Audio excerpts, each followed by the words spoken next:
Hello guys, welcome back to another video on the channel, and today we are going to be talking about Hull City as they take on QPR at home. And yes, the preview videos are back, so let's waste no time and let's get straight into things.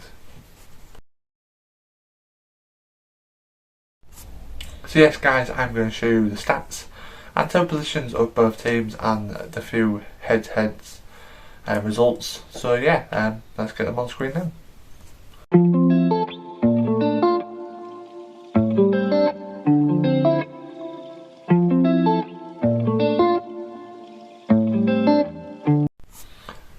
So yes, now going into my thoughts. Now you've seen all that, I think it's going to be a pretty close game. Obviously QPR not far off ourselves. I think I think this could be a good game to get our home form going in the right direction. Maybe get the first home win in ages.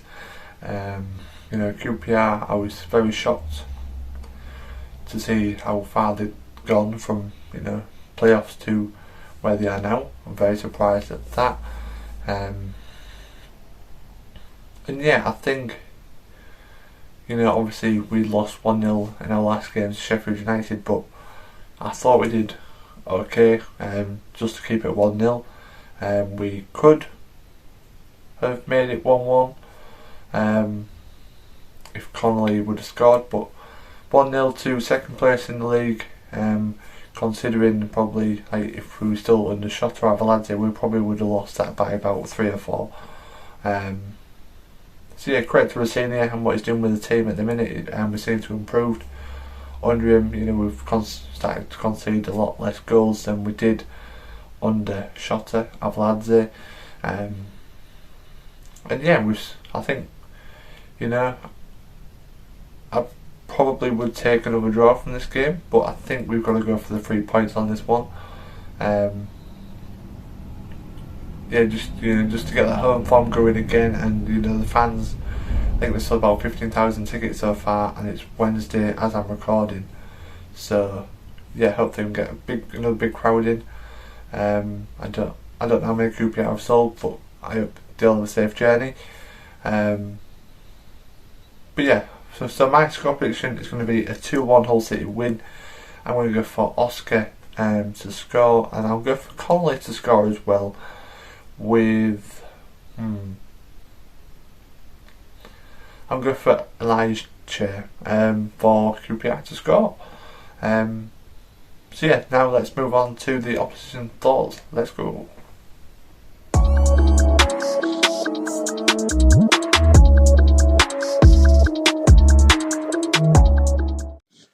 Hi, I'm Alex from the Our Generation podcast. You can find us on Spotify, Apple Podcasts, Google Podcasts, in fact pretty much anywhere really, and our Twitter is at Our Generation Net. QPR this season, well, it was a season of promise, I guess. At the start of the year we hadn't really sold any of our top players. We retained everyone. We had a promising manager, and it looked like things were going in the right direction in the sense of trying to make a push for promotion this year after falling away after the end of last year. Unfortunately, the sort of grenade chucked into the middle of our season, that Beale's exit and his departure to Glasgow Rangers, really did scupper any chances of us actually sort of getting anything successful out of this year. And since then we've looked lost really, and we were looking a bit sort of ropey towards the end of his time at the club. But there's been some positives under new boss Neil Critchley. Performance against Sheffield United at home was very good. Unlucky in the end not to win. Largely, to a certain extent, the game against Swansea was a good performance. Again, right up until the last 10 minutes. Flip it on its head. We come from 2-0 down away from home against Reading. But then there's been lows as well already. Losing to Burnley quite comprehensively before Critchley came in. Losing to Fleetwood in the Cup. A very embarrassing defeat to Luton at home. So there's a bit of worry. There's a little bit of scepticism of certain players, I guess, at the moment. Looking over our shoulder a little bit because this league is so tight, which may seem a little bit silly to say, but when we haven't actually won a game in such a long time, those sort of worries do creep in for some people. On the other hand, you look up and we're only a couple of points off the playoffs. So a good run of games, and all of a sudden we are well back in it again. But it's going to have to be a big turnaround. Players are going to have to hit form again. Key players like Chris Willock, Ilias Chair, not quite 100% on it. I guess Chair has probably been playing slightly better than Willock. Willock looks lost at the moment.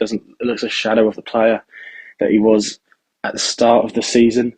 We've only got one striker, Lyndon Dykes, who is not the most prolific striker going and has struggled this season to score goals.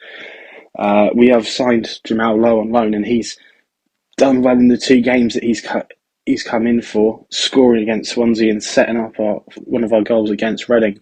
Having said that, it's clear that he hasn't played a lot of minutes for Bournemouth, so he was struggling towards the back end of the Swansea game. So,